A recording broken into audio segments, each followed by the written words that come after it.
Hello friends, welcome to online classes. मेरा नाम है रजत अग्रहरी। पिछली क्लास में हम ये जो आपका बैच चल रहा है, ये एमपीपीएससी का स्पेशल बैच चल रहा है। इसमें मैंने पिछली क्लासेस में आपको संवैधानिक संस्थाएं खत्म किया था, कॉन्स्टिट्यूशनल बॉडीज आपका पोर्शन खत्म हो गया है। और उसके बाद आज की डेट से हम लोग चालू कर रहे हैं गैर संवैधानिक संस्थाएं या सांविधिक संस्थाएं। थंबनेल से स्पष्ट हो गया होगा कि आज हम लोग पढ़ेंगे राष्ट्रीय मानवाधिकार आयोग और राज्य मानवाधिकार आयोग, है ना। तो आज हम लोग राष्ट्रीय मानवाधिकार आयोग और राज्य मानवाधिकार दोनों को देखेंगे। आप लोग इस वीडियो को पूरा देखिएगा। मानवाधिकार आयोग इसलिए भी इंपॉर्टेंट हो जाता है क्योंकि जो अभी 2019 तक एमपीपीएससी का सिलेबस था, उसमें 3 अधिनियम 3 एक्ट आया करते थे। एक सिविल अधिकार संरक्षण अधिनियम, अनुसूचित जाति जनजाति संरक्षण अधिनियम और मानवाधिकार संरक्षण अधिनियम। तो ये मानवाधिकार संरक्षण अधिनियम इस वजह से भी इंपॉर्टेंट है क्योंकि ये अब चूंकि तीनों एक्ट हट गए, लेकिन बावजूद इससे संबंधित जो एक आयोग है मानवाधिकार संरक्षण आयोग, यह दूसरे आयोगों की तुलना में थोड़ा ज्यादा महत्वपूर्ण हो जाता है। ठीक है, चलिए। और चूंकि यह पूरी की पूरी एक यूनिट में दिया गया है, यानी कि इस बार इससे क्वेश्चन ज्यादा बनने की संभावनाएं हैं। सबसे पहले जो मैंने इस पर पीछे आपके लिख रखा है, यह थोड़ा बैकग्राउंड है मानवाधिकार आयोग का। हम मानवाधिकार आयोग में अभी बाद में आएंगे, अभी आप भूल जाइए कि हम लोग को मानवाधिकार आयोग पढ़ना है। जो इसमें लिखा है मैं सब चीजें एक एक करके आपको बताऊंगा। ठीक है, आप लोग वीडियो को शुरू से लेकर के अंत तक देखिएगा ताकि इस आयोग से आने वाला एक भी क्वेश्चन आपसे स्किप ना हो, आप पूरा का पूरा क्वेश्चन कर सके। सबसे पहले 10 दिसंबर 1948 को, पहले समझिए मानवाधिकार होते क्या है। मानव अधिकार क्या होते हैं? एक कुछ ऐसे अधिकार होते हैं जो किसी भी व्यक्ति के विकास के लिए, गरिमामय पूर्ण जीवन व्यतीत करने के लिए आवश्यक होते हैं, वह मानवाधिकार कहलाते हैं। जैसे फॉर एग्जाम्पल देखिए, अधिकार दो टाइप के हैं। एक कुछ अधिकार होते हैं जो नागरिक होने के नाते प्राप्त होते हैं, कुछ अधिकार होते हैं जो मानव होने के नाते प्राप्त होते हैं। अगर आप मेरी मौलिक अधिकारों की क्लास मेरे चैनल की प्लेलिस्ट में आप जाएंगे तो पॉलिटी की प्लेलिस्ट होगी, उसमें आप जब जाएंगे तो जो मौलिक अधिकार का चैप्टर होगा उसमें आप तीसरा और चौथा लेक्चर देखिएगा। 4 ही लेक्चर है उसके, तीसरा और चौथा लेक्चर देखिएगा तो उसमें साफ साफ मैंने बताया हुआ है, सॉरी उसमें पहला लेक्चर आप देखिएगा। पहले लेक्चर में मैंने साफ साफ डिस्कस किया है मौलिक अधिकार और मानव अधिकार, यानी कि जो अधिकारों में अंतर क्या होता है। तो वहां पे मानव अधिकार के बारे में बहुत डिटेल से बात हुई है। ठीक है, तो जब हम भारतीय नागरिक होने के नाते अगर हमको भारत देश के अंदर कोई अधिकार मिल रहा है तो वह मानव अधिकार में आएंगे। नागरिक होने नाते जो अधिकार मिलते हैं वो एक अलग अधिकार में आएंगे। लेकिन अगर कोई बाहरी है, कोई विदेशी है जो हमारे देश में आ रहा है, उसको भी कुछ अधिकार प्राप्त होंगे, वह मानव होने के नाते प्राप्त होते हैं। कहने का मतलब यह है, नागरिक होने के नाते जो अधिकार प्राप्त होते हैं उनका दायरा सीमित होता है, वह सिर्फ अपने देश के निवासियों के लिए होता है। और जो मानव होने के नाते जो अधिकार प्राप्त होते हैं उसका दायरा बड़ा होता है। वह आपको एक देश के नागरिक होने के नाते भी प्राप्त है, साथ ही एक मानव होने के नाते भी प्राप्त है। और उन मानव अधिकारों को संरक्षण करने के लिए ही 1948 में, या हम सेकेंड वर्ल्ड वॉर के बाद की दुनिया की बात कर रहे हैं, 1945 में सेकेंड वर्ल्ड वॉर खत्म हो गया, द्वितीय विश्व युद्ध, उसके बाद की घटना में जा रहे हैं। 10 दिसंबर 1948 को संयुक्त राष्ट्र संघ यानी कि यूएनओ ने मानव अधिकार पर सार्वभौम घोषणा पत्र जारी किया। यह एक प्रकार का चार्टर था, एक घोषणा पत्र था जो मानव अधिकारों के संरक्षण की बात करता था। और इसी वजह से जो ये 10 दिसंबर है, इस दिन को हम लोग मानवाधिकार दिवस बनाते हैं, ह्यूमन राइट डे। अक्सर एग्जाम में पूछ लेता है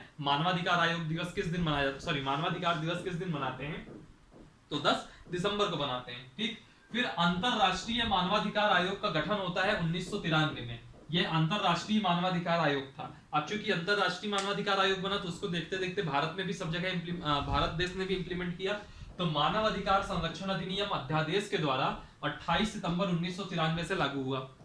एक अध्यादेश लाया गया 28 सितंबर 1993। डेट याद रखिएगा, भले जो है मानव अधिकार संरक्षण अधिनियम आपके सिलेबस से हट गया है, फिर भी बेसिक जानकारियां आपको होनी चाहिए। ठीक है, 28 सितंबर 1993 पहली तारीख याद रखिएगा, 28 सितंबर 1993 को अध्यादेश से लागू किया गया। और जब जनवरी महीना आएगा तो 8 जनवरी 1994 को राष्ट्रपति की इसको अनुमति मिली, यानी कि प्रॉपर एक कानून के रूप में बन गया ये। ठीक है, फिर इसमें एक अमेंडमेंट होता है बाद में, वो 23 नवंबर 2006 को होता है। अगर आप इसकी तारीख भूल भी जाएंगे तो कोई बड़ी चीज नहीं है, लेकिन आपको ये 28 सितंबर और ये 8 जनवरी याद रखना है। 28 सितंबर 1993 को अध्यादेश से मानव अधिकार संरक्षण अधिनियम लागू होता है और 8 जनवरी 1994 को राष्ट्रपति की अनुमति मिलती है। जब यह बनता है तो पूरे देश में यह लागू रहता है, सिर्फ जम्मू कश्मीर में लागू नहीं होता है। लेकिन जब अनुच्छेद 370 हटाया गया उसके बाद यह जो है जम्मू कश्मीर में भी लागू है।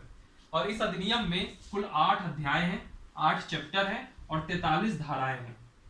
8 चैप्टर हैं और 43 धाराएं हैं। पहले क्या होता था, जब ये सिलेबस में था तो हमको ये सारे के सारे चैप्टर यानी कि सारी की सारी 43 धाराएं पूरा डिटेल में पढ़ना होता था, धाराओं से प्रश्न बनते थे। लेकिन अब चूंकि सिलेबस में ये नहीं है तो हमको धाराएं नहीं पढ़नी है, कुछ महत्वपूर्ण 2-3 धाराएं हैं, जैसे कि हम धारा 3 देखेंगे, फिर धारा 21 देखेंगे, है ना। वैसे एक आध धारा और है वो भी देख लेंगे, और ये क्यों देखेंगे वो भी बता देता हूँ।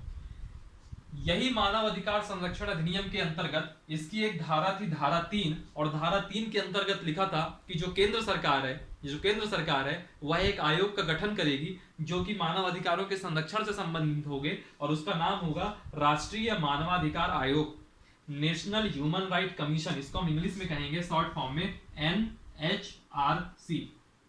ठीक, इसका गठन हुआ, और इसके गठन की एक्चुअल डेट क्या थी, 12 अक्टूबर 1993, यानी कि 28 सितंबर 1993 को यह अधिनियम लागू होता है। और इसी अधिनियम की लागू होने का मतलब अध्यादेश के द्वारा, और इसी अधिनियम की धारा 3 का प्रयोग करके राष्ट्रीय मानवाधिकार आयोग का गठन हो जाता है। और हमारा टॉपिक आज का क्या है, यही राष्ट्रीय मानवाधिकार आयोग। इसी वजह से ये मैंने पहले ही लिख दिया था ताकि आप लोग का टाइम भी ज्यादा वेस्ट नहीं होगा, और आपका एक स्क्रीनशॉट में आपको थोड़ी फैक्चुअल जानकारी आपके पास कलेक्ट हो जाएगी। ठीक है, इसमें आप लोग बेसिकली 2-3 चीजें याद रखिएगा। ये 10 दिसंबर 1948 कभी मत भूलिएगा, क्योंकि बहुत बार एग्जाम में पूछ लेता है। और 10 दिसंबर में मत भूलिएगा कि ये मानवाधिकार दिवस की बात करता है।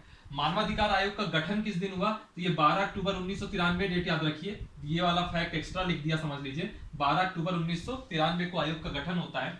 28 सितंबर 1993 को मानवाधिकार संरक्षण अधिनियम अध्यादेश के द्वारा लागू होता है। 8 जनवरी 1994 को राष्ट्रपति की अनुमति मिलती है। फिर उसके बाद इस अधिनियम में 8 अध्याय हैं और 43 धाराएं हैं, और इसी में धारा 3 का उपयोग करके 12 अक्टूबर 1993 को राष्ट्रीय मानवाधिकार आयोग का गठन किया जाता है। ठीक है, जिसको हम शॉर्ट फॉर्म में NHRC, national human right commission बोलते हैं। ठीक है, इसका आप लोग स्क्रीनशॉट ले लिए होंगे आई होप। चलिए आगे चलते हैं। अब हम लोग को बेसिकली पूरी बात ही करनी है किस पे, राष्ट्रीय मानवाधिकार आयोग पे। अब इसका जो बैकग्राउंड वगैरह है इन सब पे हम लोगों ने देख लिया, कब लागू हुआ, 12 अक्टूबर 1993, यह सब चीजें हम लोगों ने देख लिया। अब हम बात करते हैं राष्ट्रीय मानवाधिकार आयोग। बार बार पूरा नहीं लिखूंगा, NHRC लिख देता हूं। ठीक है, NHRC। अब ये आयोग बनेगा तो इस आयोग के कुछ सदस्य होंगे, तो याद रखिएगा यह एक बहुसदस्यीय संस्था है, यह बहुसदस्यीय आयोग है।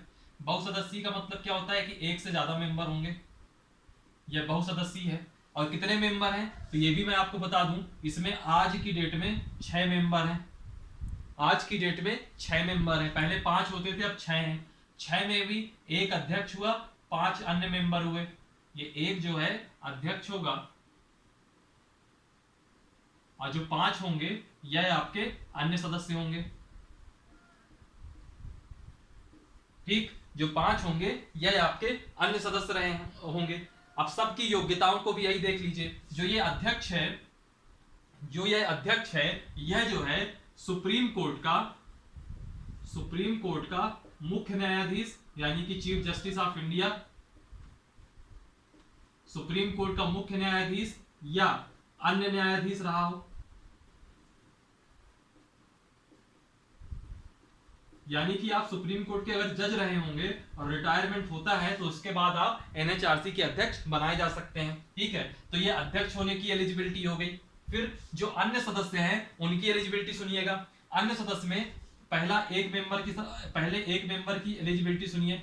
जो पहला मेंबर होगा वो क्या हो, सुप्रीम कोर्ट का न्यायाधीश रहा हो, मुख्य न्यायाधीश नहीं, अन्य न्यायाधीश, सुप्रीम कोर्ट का अन्य न्यायाधीश रहा हो। ठीक, इसमें कई बार ये भी होता है कि अगर वो प्रेजेंट टाइम में वो न्यायाधीश है भी, रिटायर नहीं भी हुआ है, तो उसको भी नियुक्त किए जा सकता है। ठीक है, फिर जो दूसरा मेंबर है M2, यह हाई कोर्ट का मुख्य न्यायाधीश,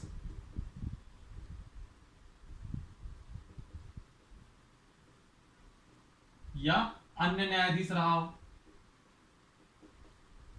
ठीक, तो 3 मेंबर हो गए, एक अध्यक्ष हो गया, 2 और मेंबर हुए। अभी कितने मेंबर बचे हैं, 3 मेंबर बचे हैं। जो 3 मेंबर होंगे, जो 3 अन्य सदस्य होंगे, इनके अंदर क्या काबिलियत होनी चाहिए, इनको मानवाधिकारों से संबंधित विशेष ज्ञान होना चाहिए या विशेष अनुभव होना चाहिए, ठीक है। यानी कि मानवाधिकारों से संबंधित विषयों पर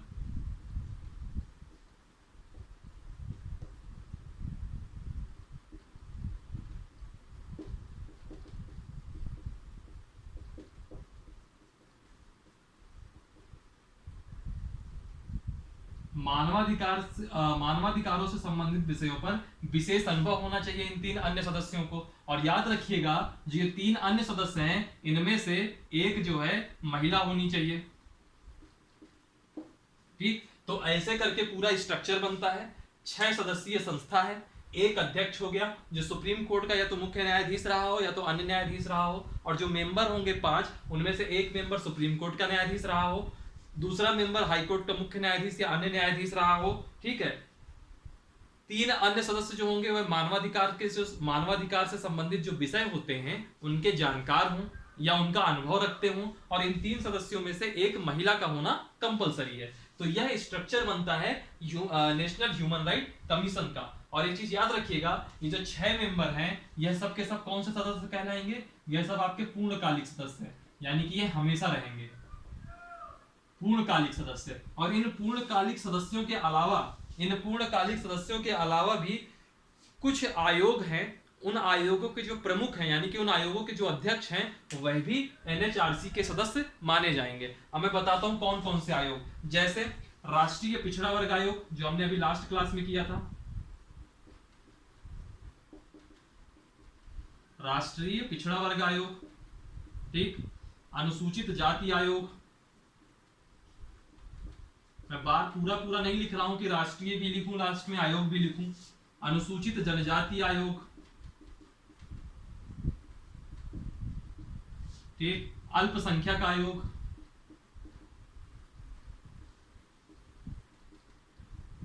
राष्ट्रीय पिछड़ा वर्ग आयोग, अनुसूचित जाति आयोग, जनजाति आयोग, और आपका हो गया बाल अधिकार संरक्षण आयोग जो भी हम लोग आगे की क्लासेस में देखेंगे।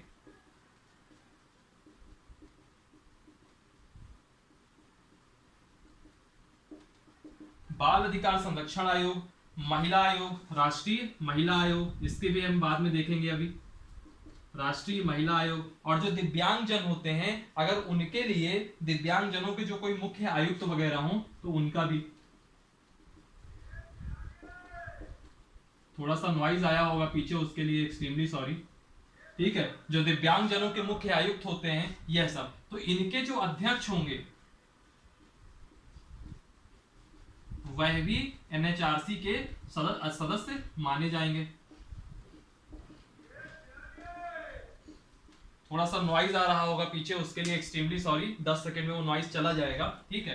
तो देखिए एनएचआरसी का गठन कैसे होता है। 6 मेंबर हैं जो कि पूर्णकालिक सदस्य हैं, एक अध्यक्ष है, 5 अन्य मेंबर हैं। जो अध्यक्ष है वह सुप्रीम कोर्ट का या तो मुख्य न्यायाधीश रहा हो या अन्य न्यायाधीश रहा हो, पहला मेंबर सुप्रीम कोर्ट का न्यायाधीश रहा हो, दूसरा मेंबर हाई कोर्ट का मुख्य न्यायाधीश रहा हो और या फिर अन्य न्यायाधीश रहा हो। जो 3 अन्य मेंबर हैं वह मानवाधिकार से संबंधित विषयों पर अपना अनुभव रखते हों और इनमें से एक महिला होनी चाहिए। यह सब आपके पूर्णकालिक सदस्य हो गए। इनके अलावा चाहे वह अनुसूचित जाति आयोग हो, अनुसूचित जनजाति आयोग हो, पिछड़ा वर्ग आयोग हो, अल्पसंख्यक आयोग हो, 4 आयोग तो यही लाइन से हो गए। 5वां आयोग हो गया आपका बाल अधिकार संरक्षण, 6ठा हो गया महिला आयोग, ठीक है, और एक हो गया दिव्यांगजनों के जो मुख्य आयुक्त होते हैं। यह सब आयोगों के अध्यक्ष भी इस एनएचआरसी के सदस्य माने जाएंगे। और यहीं से एक चीज स्पष्ट होती है कि यह एनएचआरसी कितना महत्वपूर्ण आयोग होगा, कितना महत्वपूर्ण आयोग होगा यह एनएचआरसी, जिसका जो गठन है वो इतना ब्रॉड हो। समझ रहे हैं कितना इंपॉर्टेंट ये कमीशन है। इसके लिए इसके बारे में आपको एक एक चीज बहुत डिटेल में पता होनी चाहिए। और याद रखिएगा इस आयोग का एक सचिव होगा, एक सेक्रेटरी होगा जो कि सचिव रैंक का अधिकारी होगा। इसका स्क्रीनशॉट ले लीजिएगा। और मेनली आपका यही है, जो पूर्णकालिक सदस्य है ना, इनकी एलिजिबिलिटी भर आपको पता होनी चाहिए। उसमें भी सबसे मेन पता होनी चाहिए अध्यक्ष की एलिजिबिलिटी, बाकी तो सब ठीक है, सब याद रहेगा तो बहुत अच्छी चीज है। इसीलिए मैं सब पढ़ाता हूं ताकि अगर आपको एक आध फैक्ट भूल भी जाए तो ज्यादातर फैक्ट आपको याद रहे। क्या ज्यादा फैक्ट याद करोगे ना तो कुछ तो फैक्ट याद रहेंगे। बहरहाल क्योंकि हर आयोग को आप पढ़ेंगे तो हर आयोग में आपको 4 एक्स्ट्रा फैक्ट मिलेंगे ही मिलेंगे, चाहे आप कोई सा भी आयोग पढ़िए, ठीक है। बाकी कुछ चीजें बेसिक होती हैं लेकिन कुछ चीजें बढ़ती जाती हैं। अब जैसे नियुक्ति। अब नियुक्ति बनी सी बात है, आपको अभी तक में तो पता चल ही गया होगा कि आयोगों के जो प्रमुख होते हैं उनकी नियुक्ति जनरली करता कौन है। तो नियुक्ति कौन करेगा? राष्ट्रपति। लेकिन इनकी जो नियुक्ति होती है जो राष्ट्रपति करता है, एक समिति की सलाह पर करता है। करेगा नियुक्ति राष्ट्रपति, लेकिन एक समिति की सलाह पर करेगा। और जो ये समिति होगी यह 6 सदस्यीय होगी, यानी कि 6 मेंबर की एक कमेटी है। वह कमेटी जिनका जिनका नाम रिकमेंड करेगी वही वही व्यक्तियों को राष्ट्रपति नियुक्त करेंगे इसके गठन में। और यह 6 सदस्यीय समिति में कौन कौन मेंबर होगा देखिएगा। पहला तो हो गया आपके देश के प्रधानमंत्री, प्राइम मिनिस्टर, यह आपके अध्यक्ष होंगे, ठीक। फिर दूसरा हो गया आपके लोकसभा के स्पीकर या लोकसभा के अध्यक्ष।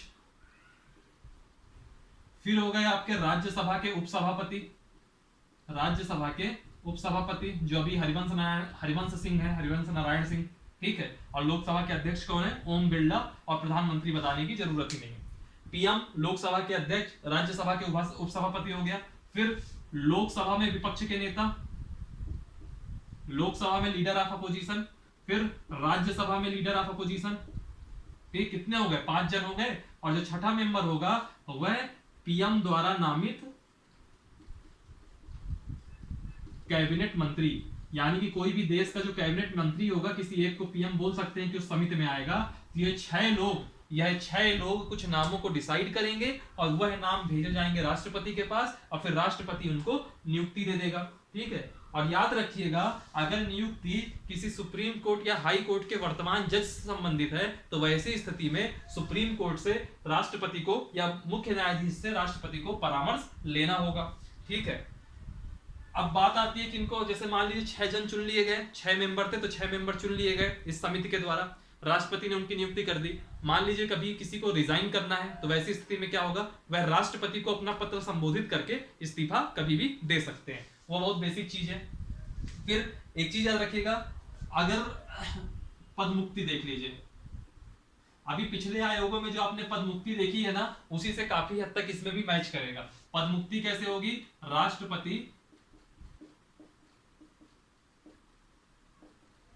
राष्ट्रपति निम्न आधारों पर हटा सकता है। कौन कौन से आधार होंगे भैया हटाने के लिए? देख लीजिए। पहला आधार क्या है? अगर वह कोई व्यक्ति दिवालिया हो गया हो। दिवालिया का मतलब आप समझ ही गए होंगे। दिवालिया का मतलब क्या होता है? दिवालिया हो जाने की स्थिति क्या होती है कि अगर हमारी लायबिलिटी ज्यादा हो जाए और हमारी असेट कम हो जाए। हमारे पास संपत्ति 90 रुपए की है और हमने लोन ले रखा है 100 रुपए का, वैसी स्थिति में हम दिवालिया माने जाएंगे। दिवालिया हो गया तो राष्ट्रपति हटा सकता है।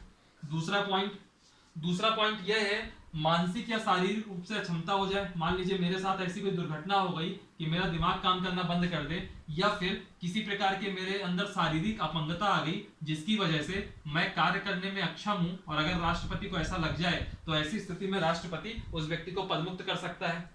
तीसरा पॉइंट, कोई अगर लाभ का पद धारण कर ले, यानी कि जो हमारा क्षेत्राधिकार है उसके बाहर जाकर के हम कोई काम कर लें और उसका हम वेतन पा जाएं तो वह लाभ का पद माना जाएगा, और ऐसी स्थिति में राष्ट्रपति उसको हटा सकता है। फिर एक और पॉइंट देख लीजिए, जैसे मान लीजिए नैतिक पतन या चारित्रिक पतन।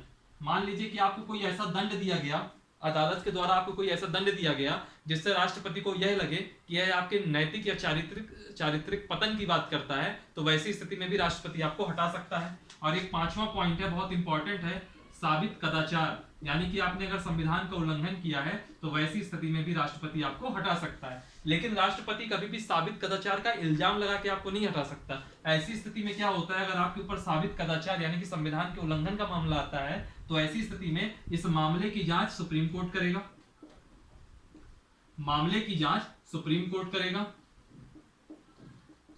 ठीक। और जब मामले की जांच सुप्रीम कोर्ट करेगा तो सुप्रीम कोर्ट की सिफारिश पर ही राष्ट्रपति हटा सकता है। ये चीजें हम पिछली क्लासेस में भी हम देखे थे, साबित कदाचार वाली।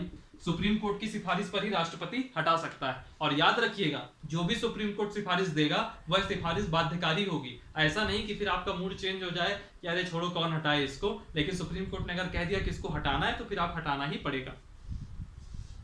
ये जो मैंने पदमुक्ति बताई, तो जब मैं राज्य मानवाधिकार आयोग पढ़ाऊंगा तो वहां मैं पदमुक्ति इतना डिटेल में नहीं बताऊंगा, क्योंकि जो यहाँ पदमुक्ति का कॉन्सेप्ट है सेम वहां पदमुक्ति का कॉन्सेप्ट है। ठीक है, तो यह पद मुक्ति हुई, दिवालिया हो जाए, मानसिक या शारीरिक रूप से अक्षम हो जाए, या लाभ का पद धारण कर ले, या नैतिक गिरावट या चारित्रिक गिरावट आ जाए, या फिर साबित कदाचार जो सुप्रीम कोर्ट मामले की जांच करेगा।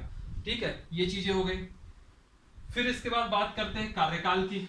इसका आप स्क्रीनशॉट ले लीजिएगा। बहुत लोग को लग रहा होगा कि मैं बहुत तेज पढ़ा रहा हूँ, वाकई में मैं तेज पढ़ा रहा हूँ, लेकिन क्या समस्या ये है कि 11 अप्रैल बहुत जल्दी आने वाली है। अगर मैं दो दो दिन में एक आयोग पढ़ाऊंगा तो फिर आयोग कभी कंप्लीट ही नहीं होंगे, आयोग की संख्या बहुत ज्यादा है। लेकिन आयोग इसलिए भी इंपॉर्टेंट है क्योंकि इस बार पूरा पूरा एक यूनिट ही दे दिया गया आयोग के नाम पे, और टोटल 10 यूनिट है। अगर 10 क्वेश्चन माने जाए, अगर हर यूनिट का वेटेज इक्वल मान लिया जाए तो इस यूनिट से ही अकेले 10 क्वेश्चन आएंगे, यानी कि आयोगों से ही 10 क्वेश्चन आने चाहिए। लेकिन मैं मान के चलता हूं कि इक्वल वेटेज नहीं होगा, तब भी 6 से 8 क्वेश्चन आ सकते हैं। इसलिए आपकी इसके बारे में जानकारी बहुत डिटेल में होनी चाहिए। ऐसा नहीं होगा कि वो आयोगों से अगर 8 क्वेश्चन पूछेगा तो 8 से वो यही पूछ लेगा कि कार्यकाल कितना है। सबका कार्यकाल तो नहीं पूछ सकता, किसी एक का कार्यकाल पूछेगा तो किसी एक की नियुक्ति पूछ लेगा, तो किसी एक के अध्यक्ष का नाम पूछ लेगा, तो किसी से कार्य पूछ लेगा, किसी से कुछ और पूछ लेगा, यानी कि जो उसका स्पेसिफिक कुछ अलग हो वो पूछ सकता है। इसके लिए आपको इसका हर एक चीज जानकारी जरूरी है। चलिए अब हम बात करते हैं कार्यकाल की। तो याद रखिएगा, जो इनका कार्यकाल होता है थोड़ा अलग होता है, इसलिए इनको याद रखिएगा। 3 वर्ष या 70 वर्ष की आयु तक।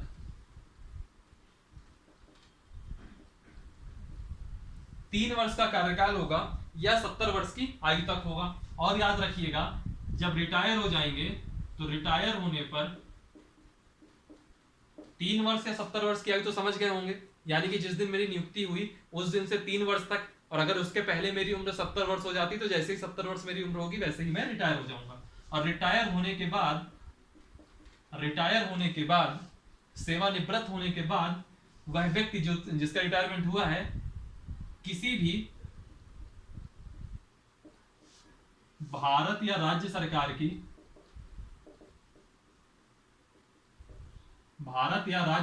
के नियोजन का पात्र नहीं होगा। ऐसा नहीं होगा कि अभी उसको रिटायरमेंट हुआ और उसको जाकर के किसी और जगह की नौकरी दे दी गई भारत सरकार या राज्य सरकार के अंतर्गत, तो उसको फिर कहीं और नियुक्ति नहीं होगी। कहने का मतलब भारत या राज्य सरकार के अधीन किसी भी नियोजन में वह नियुक्ति का पात्र नहीं होगा। ठीक है, और याद रखिएगा, यह जो आयोग है यह जांच करते समय, अगर वह किसी मामले की जांच कर रहा है तो जांच करते समय सिविल न्यायालय की शक्तियां रखता है।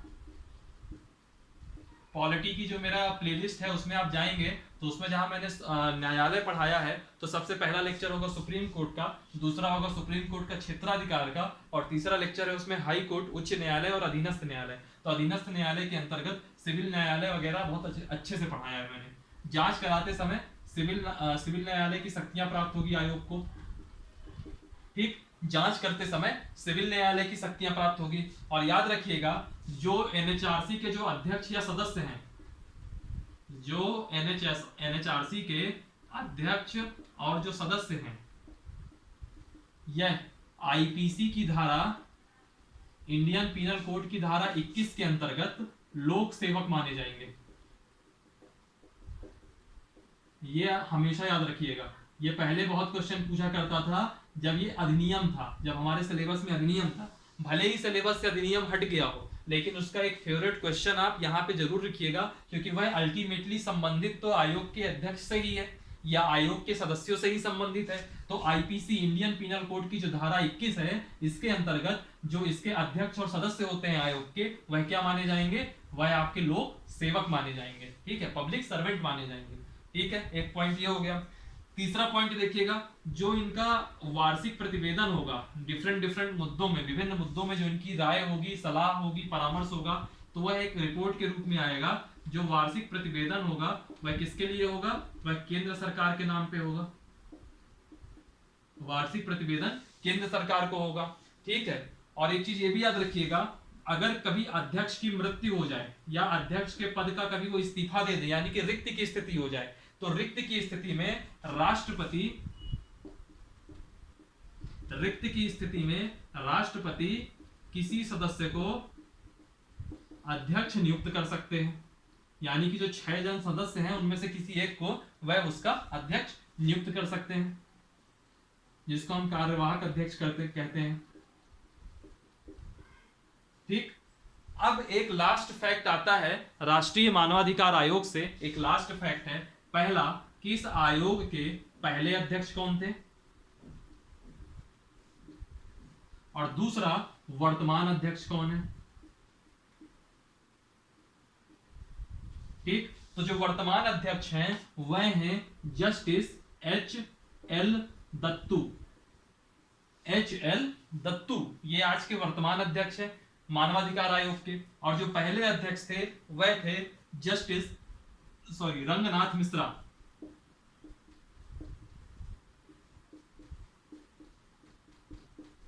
ठीक। तो ये आपका क्या है, यहां से आपका राष्ट्रीय मानवाधिकार आयोग खत्म होता है। मैंने थोड़ा तेज पढ़ाया है, मैं मानता हूं, लेकिन क्योंकि अभी मुझको राज्य मानवाधिकार आयोग भी इसी क्लास में करना है, इसके लिए मैं थोड़ा तेज जा रहा हूं। आप कभी भी कोई टॉपिक पढ़ते हैं तो वीडियो थोड़ा सा पॉज कर दीजिए, वापस से 10 सेकंड पीछे जाकर के देख लीजिए, वो आपको समझ में आ जाएगा। कार्यकाल 3 वर्ष या 70 वर्ष की आयु तक, रिटायर होने के बाद किसी भी भारत सरकार या राज्य सरकार के अधीन नियोजन के पात्र नहीं होगा, मतलब कहीं नौकरी नहीं लगेगी, इतना ही पर्याप्त है, इसके आगे कुछ नहीं। फिर जांच करते समय आयोग के पास सिविल न्यायालय की शक्तियां होंगी। NHRC यानी कि राष्ट्रीय मानवाधिकार आयोग के जो अध्यक्ष और सदस्य होते हैं वह IPC की धारा 21 के अंतर्गत लोक सेवक माने जाएंगे। ठीक है। फिर वार्षिक प्रतिवेदन केंद्र सरकार को देगा। पहले हम लोग राष्ट्रपति पढ़ा करते थे, जितने आयोग पढ़े, जो संवैधान, देखिए वह संवैधानिक संस्थाएं थी तो वह राष्ट्रपति के नाम पे प्रतिवेदन करती थी। यह गैर संवैधानिक एक सांविधिक निकाय है तो यह केंद्र सरकार के प्रति प्रतिवेदन दे रही है। रिक्ति की स्थिति में राष्ट्रपति किसी भी सदस्य को अध्यक्ष की नियुक्ति कर सकते हैं, यानी किसी को भी कह सकते हैं कि आप एज अ वर्किंग प्रेसिडेंट आप काम कर सकते हैं। पहले अध्यक्ष कौन थे, जस्टिस रंगनाथ मिश्रा। वर्तमान अध्यक्ष कौन है, H.L. दत्तू। अब आप स्क्रीनशॉट ले लीजिएगा, मैं इसको हटा रहा हूं, और इसके बाद हम लोग चालू करते हैं राज्य मानवाधिकार आयोग। क्योंकि हमको परीक्षा देनी है MPPSC की, तो MPPSC वगैरह में क्या होता है, जितना राष्ट्रीय मानवाधिकार आयोग इंपॉर्टेंट है उतना ही राज्य मानवाधिकार आयोग और खास तौर पर मध्य प्रदेश मानवाधिकार आयोग इंपॉर्टेंट हो जाएगा। तो पहले हम राज्य मानवाधिकार आयोग पूरा देख लेते हैं, और फिर लास्ट में 3-4 जो फैक्ट होते हैं MP से रिलेटेड उनको भी देख लेंगे। तो सबसे पहले राज्य मानवाधिकार आयोग, सबसे पहले बात आएगी कि इसके गठन का आधार क्या है। जैसे राष्ट्रीय मानवाधिकार आयोग क्या था, मानवाधिकार संरक्षण अधिनियम की धारा 3 के अनुसार उसके गठन होने का प्रावधान था। वैसे ही राज्य मानवाधिकार आयोग का गठन का प्रावधान कहाँ है, तो यह जो है राज्य सरकार, देखिएगा जो सेंट्रल जो आपकी स्टेट गवर्नमेंट है, राज्य सरकार मानव अधिकार संरक्षण अधिनियम 1993 की धारा 21, ये बहुत इंपॉर्टेंट है। कौन सी धारा 21, धारा 3 के तहत राष्ट्रीय मानवाधिकार आयोग की स्थापना हो रही है, धारा 21 के तहत राज्य मानवाधिकार आयोग की स्थापना हो रही है। तो राज्य सरकार मानवाधिकार संरक्षण अधिनियम 1993 की धारा 21 के तहत एक आयोग का गठन करेगी,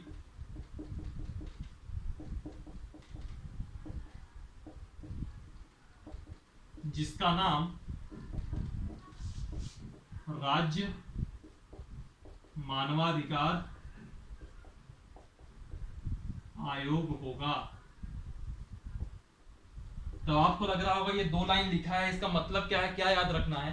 तो ये पूरा मैं धारा 21 आपको बता दिया, लेकिन आपको सिर्फ याद रखना है ये धारा 21, सिर्फ धारा 21, कि अगर राज्य मानवाधिकार आयोग की स्थापना हो रही है या कोई भी state government state human right commission का गठन कर रहा है तो उसको वो अधिकार कहां से मिलता है, तो मानवाधिकार संरक्षण अधिनियम 1993 की धारा 21 के अंतर्गत मिलता है।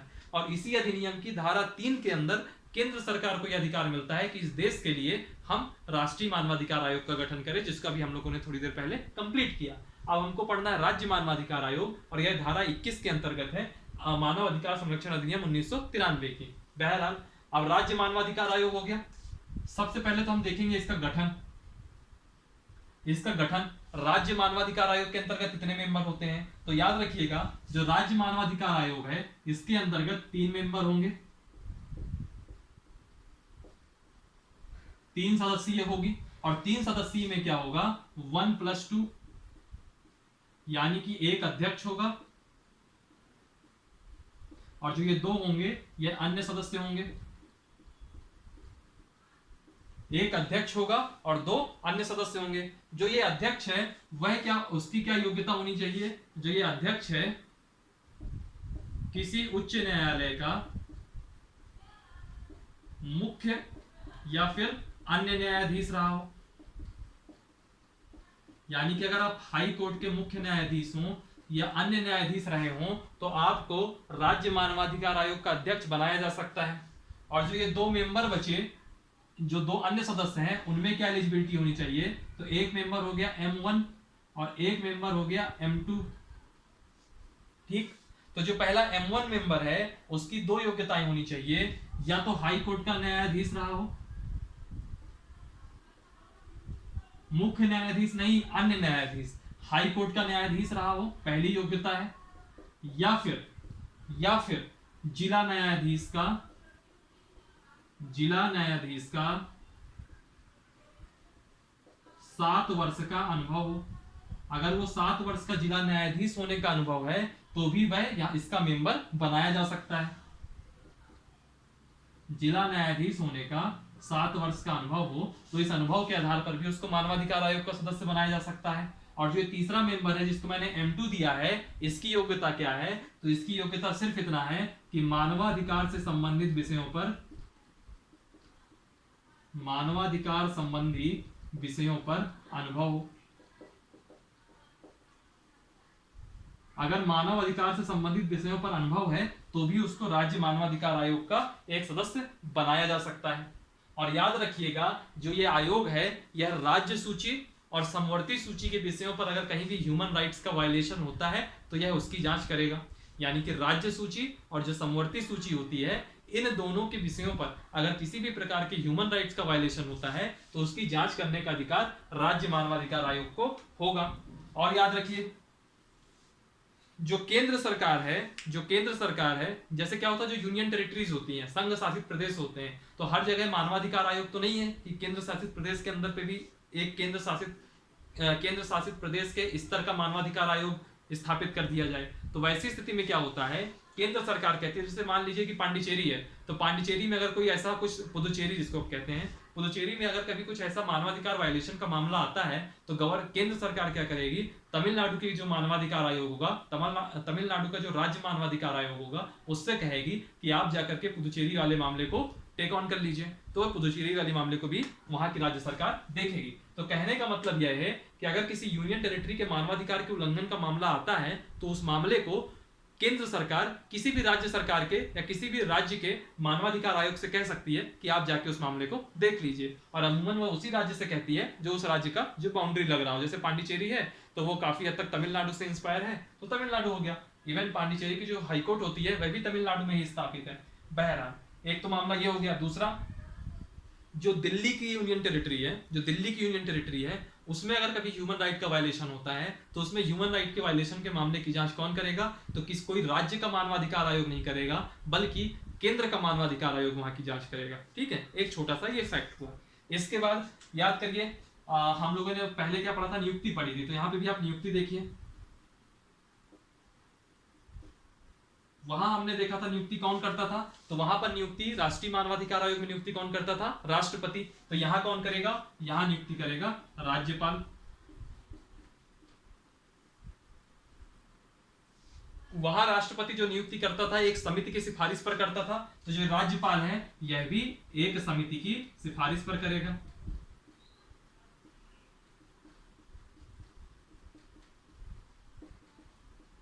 ठीक, और इस समिति में कौन कौन होंगे वह देख लीजिए। पहला, प्रदेश का मुख्यमंत्री सीएम होगा।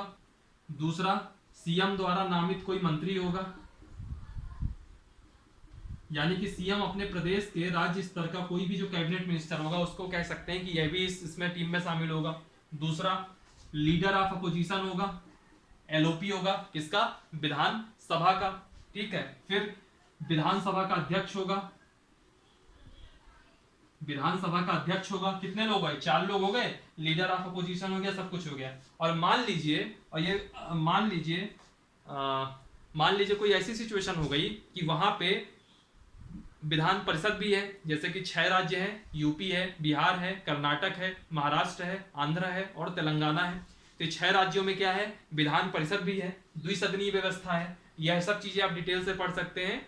पॉलिटी की प्लेलिस्ट में जाएंगे तो वहां मैंने बहुत डिटेल से बताया हुआ है, विधानसभा भी और विधान परिषद भी, एक सदनीय व्यवस्था, द्विसदनीय व्यवस्था। बहरहाल यहाँ आते हैं, अगर विधान परिषद होगी तो वैसी स्थिति में विधान परिषद का जो सभापति है वो भी इसका मेंबर होगा, इस समिति का, और जो विधान परिषद में लीडर ऑफ अपोजिशन होगा वह भी इस समिति का मेंबर होगा। और यह समिति 3 लोगों के नाम सुझाएगी। उन 3 लोगों की समिति में एक अध्यक्ष बनेगा और 2 अन्य मेंबर बनेंगे। इसका आप स्क्रीनशॉट ले लीजिए, ये बहुत इंपॉर्टेंट चीजें चल रही हैं।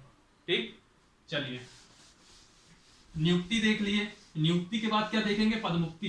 तो याद रखिएगा, इनकी जो पदमुक्ति होगी वह राज्यपाल नहीं करेगा, बल्कि पदमुक्ति कौन करेगा, राष्ट्रपति करेगा। और राष्ट्रपति कैसे करेगा, तो वही सब आधार रहेंगे जो आधार हम लोगों ने थोड़ी देर पहले केंद्रीय मानवाधिकार आयोग पर किया था। देखिए पदमुक्ति पहले देखिए। मान लीजिए राज्य मानवाधिकार आयोग का अगर मैं अध्यक्ष हूं या आप उसके मेंबर हैं, अगर हम में से किसी एक को इस्तीफा देना होगा तो इस्तीफे की स्थिति में जो इस्तीफा हम देंगे, इस्तीफा हम किसके नाम पर देंगे, राज्यपाल के नाम पर। ठीक, और विभिन्न आधारों पर, कई सारे आधार हैं, तो विभिन्न आधारों पर मुझे या आपको कौन हटा सकता है, राष्ट्रपति हटाएगा।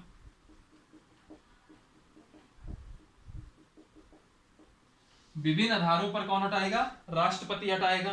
ठीक है, कैसे कैसे हटाएगा, सेम एज NHRC, राष्ट्रीय मानवाधिकार आयोग के अध्यक्ष और सदस्यों को हटाने की सेम प्रोसेस है। यानी कि अगर मैं दिवालिया हूं या शारीरिक या मानसिक रूप से अक्षम हूं, या फिर मैंने कोई लाभ का पद ग्रहण कर लिया है, ठीक है, लाभ का पद ग्रहण कर लिया है, या फिर किसी ऐसे मामले में मुझको कोर्ट के द्वारा, न्यायालय के द्वारा सजा मिल गई है जिसमें राष्ट्रपति को यह लगे कि इसकी चारित्रिक या नैतिक गिरावट हो गई है, तो वैसी स्थिति में मुझको पद से पदमुक्त किया जा सकता है।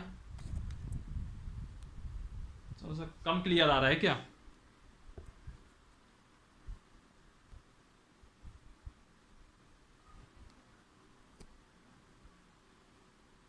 क्लियर, सही आ रहा है। पदमुक्ति जो है सेम एज NHRC की तरह होगी। मार्कर बदल देता हूँ, थोड़ा लाइट आने लगेगा, क्या थोड़ा बोर्ड काला पड़ गया अभी, है ना। चलिए थोड़ा ही टॉपिक बचा है, कवर हो जाएगा अभी। ठीक, और मान लीजिए जो साबित कदाचार करके एक पॉइंट था, क्या पॉइंट था, साबित कदाचार। तो साबित कदाचार की स्थिति में भी जैसे प्रोसीजर NHRC में था वैसे ही यहां होगा। यानी कि हटाएगा कौन, राष्ट्रपति, और मामले की जांच कौन करेगा, सुप्रीम कोर्ट। और फिर सुप्रीम कोर्ट की जो सिफारिश होगी वो राष्ट्रपति के लिए बाध्यकारी होगी। सुप्रीम कोर्ट कहेगा हटाना है तो हटाना है, सुप्रीम कोर्ट कहेगा नहीं हटाना तो फिर नहीं हटाना है। ठीक है, फिर इसके बाद हम लोग बात करते हैं, इसमें काला पड़ गया है, ठीक है, ये हो गया। फिर इसके बाद हम लोग बात करते हैं कार्यकाल की। तो कार्यकाल भी सेम वैसा ही है NHRC की तरह, यानी कि 3 वर्ष या 70 वर्ष की आयु तक, ये इसका कार्यकाल हो गया। कार्यकाल के बाद एक चीज और याद रखिएगा, कार्यकाल में एक चीज और याद रखिएगा, वही सेम चीज, रिटायर होने के बाद भारत सरकार या राज्य सरकार के किसी भी नियोजन में, उसके अधीन किसी भी नियोजन के ये पात्र नहीं होंगे। ठीक है, ये हो गया। इतना ही है आपका राज्य मानवाधिकार आयोग में। राज्य मानवाधिकार आयोग में आपका इससे ज्यादा कहीं कुछ नहीं आएगा। इतने में ही आपके सारे क्वेश्चन आपके फंसेंगे और इतने में ही आप सारे क्वेश्चन अटेम्प्ट कर लोगे। फिर एक, चूंकि अभी आपका MPPSC का एग्जाम है तो MP से रिलेटेड एक और थोड़े फैक्ट देख लीजिए। ठीक है, MP राज्य मानवाधिकार आयोग, 2-4 फैक्ट हैं, बहुत बड़े ज्यादा फैक्ट नहीं है। ठीक, सबसे पहले देख लीजिए कि इसकी गठन कब हुआ था। तो इसका जो गठन हुआ था 13 सितंबर 1995। राज्य मानवाधिकार आयोग का गठन कब हुआ, 13 सितंबर 1995 को गठन हुआ था। और इसका जो मुख्यालय है वो कहाँ है, भोपाल में है। और याद रखिएगा जो NHRC है, मैंने शायद तब नहीं बताया था, NHRC का जो मुख्यालय है वह नई दिल्ली में है और इसका मुख्यालय कहाँ है, भोपाल में है। और मध्य प्रदेश मानवाधिकार आयोग का जो भवन है उसका नाम है पर्यावास भवन। हालांकि ये बहुत इंपॉर्टेंट नहीं है लेकिन फिर भी पता होना चाहिए, कहीं से भी फैक्ट पूछ सकता है। व्यापम वगैरह में तो ऐसे ही ढूंढ ढूंढ के फैक्ट पूछे जाते हैं, MPPSC तो फिर भी ठीक है। भवन का नाम है पर्यावास भवन, ठीक है। और इसके जो आज की डेट में अध्यक्ष हैं, जो इसके अध्यक्ष हैं उनका नाम है नरेंद्र कुमार जैन। अभी वर्तमान में जो मध्य प्रदेश मानवाधिकार आयोग के अध्यक्ष हैं उनका नाम है नरेंद्र कुमार जैन। और इनका जो ध्येय वाक्य है, मतलब इस मानवाधिकार आयोग का जो ध्येय वाक्य है वह यह है, हम सब बराबर, बराबर हमारे अधिकार। हम सब बराबर, बराबर हमारे अधिकार। और यहीं से आपका जो मानवाधिकार वाला टॉपिक है यह आपका यहीं से कंप्लीट होता है। हम सब बराबर, बराबर हमारे अधिकार, ठीक। ये आपका ध्येय वाक्य है मध्य प्रदेश राज्य मानवाधिकार आयोग का। चलिए फिर, आई होप आज की क्लास आपके लिए यूजफुल रहेगी। आज की क्लास में आप लोगों ने बहुत सारी चीजें देखी हैं। कोई बड़ी बात नहीं है कि आज की क्लास से आपको 1 या 2 क्वेश्चन देखने को एग्जाम पेपर में मिलेगा 11 तारीख को, ठीक है। चलिए फिर आज की क्लास को एंड करते हैं। आप जो है चैनल की प्लेलिस्ट में जाकर के डिफरेंट सब्जेक्ट्स की तैयारी कर सकते हैं। लाइक पॉलिटी की प्लेलिस्ट दी हुई है, इंपॉर्टेंट जो जीके होते हैं, जीके के जो फैक्ट्स होते हैं उनकी भी एक प्लेलिस्ट दी हुई है। किसी किसी का सीसेट यानी कि जो सेकंड पेपर होता है, सेकंड पेपर बहुत वीक होता है तो उसके लिए उसमें रीजनिंग की भी एक प्लेलिस्ट दी हुई है। और आपके एग्जाम आने के पहले पहले मैथ की प्लेलिस्ट भी उसमें आ जाएगी, ठीक है। उसके अलावा संवैधानिक संस्थाओं की एक प्लेलिस्ट दी हुई होगी और इसकी जो है प्लेलिस्ट अलग रहेगी, ये कि सांविधिक संस्थाएं या गैर संवैधानिक संस्थाओं के अंतर्गत आएगी। चलिए फिर आज की क्लास में इतना ही रखते हैं और जल्दी इनको खत्म करके फिर हम लोग प्रॉपर MP स्पेशल यानी कि सब कुछ MP के बारे में जनरल नॉलेज वगैरह कलेक्ट करेंगे, ठीक है। फिर आज की क्लास इतना ही रखते हैं।